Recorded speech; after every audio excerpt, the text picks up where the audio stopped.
తెలివి తక్కువడు తెలియదు ఆయనకు. మైనర్ బాలిక మీద హనీ ట్రాప్ కేసు పెట్టే నీకు రాదు. ఎందుకంటే మైనర్ మీద ఒక 25 ఏళ్ళ అడ్డగాడిగా లైంగిక వేధింపులు చేసినప్పుడు హనీ ట్రాప్ కాదు. ఆమె హనీ ట్రాప్ చేసినా నువ్వు ట్రాప్ అయినావు దాంట్లో. దయచేసి అర్థం చేసుకోవాలి. ఇంకోటి ఏం చేసినారు బండి సంజయ్ గారు చివరికి? మొదట్లో ఏమో ఎలక్షన్లు వస్తేనేమో మతం వాడుకుంటాడు. ఇవాళ కొడుకులు లుచ్చా పనులు చేస్తే నేను బీసీ బిడ్డను, నా మీద అరాచకం జరుగుతుందంటాడు.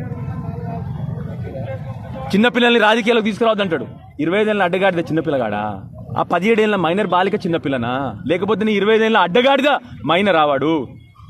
అడ్డగాడిద పనులు చేసి చిన్నపిల్లల్ని రాజకీయాలకు తీసుకురావద్దంటావా? ఈ సంస్కారం నీ కొడుకుది ఎక్కడి నుంచి రాలే బండి సంజయ్? నువ్విచ్చిన సంస్కారమే, నీ భాష, నీ గుటుక, నీ ప్రవర్తననే ఆ పిల్లగాడిని అట్లా తయారు చేసిందని చెప్పి నేను ఇవాళ ప్రెస్ మీడియా ముందుగా నుంచి చెప్తా ఉన్నా. ఆ పిల్లగాడు అట్లా తయారైందంటే ఒకటా రెండా ఎన్ని నేరాలు చేసిన పిల్లగాడు మీ అందరికి తెలియదా? కొట్టుడు, ర్యాగింగు, బుల్లింగు, కాలేజీలలో అమ్మాయిలు వెనుక పడడము, వందల నేర చరిత్ర ఉన్న పిల్లగాడైనా ఎక్కడి నుంచి వచ్చింది ఆ సంస్కారం ఆయనకు? నువ్వు నేర్పించిన సంస్కారమే కదా బండి సంజయ్. నువ్వు మాట్లాడే భాష ఒకరి పుట్టుక గురించి మాట్లాడతావు.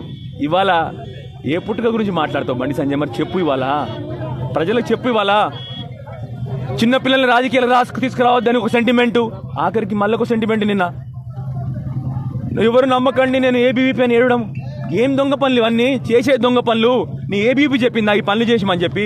నీ ఆర్ఎస్ఎస్ చెప్పిందా ఈ పనులు చేయమని చెప్పి? నేను దయచేసి నా ఏబీవీ మిత్రుల్ని, ఆర్ఎస్ఎస్ మిత్రుల్ని కూడా కోరుతా ఉన్నాను నేను. మీరు సమర్థిస్తా ఉన్నారు అయినా ఇవాళ నిలదీయండి. మీ అందరి ఇళ్లలో కూడా ఆడపిల్లలు ఉన్నారు కదా. ఒక మైనర్ బాలికకు జరిగిన అన్యాయం అని నిలదీయకపోతే రేపు పొద్దున ఎడిపోతుంది సమాజము.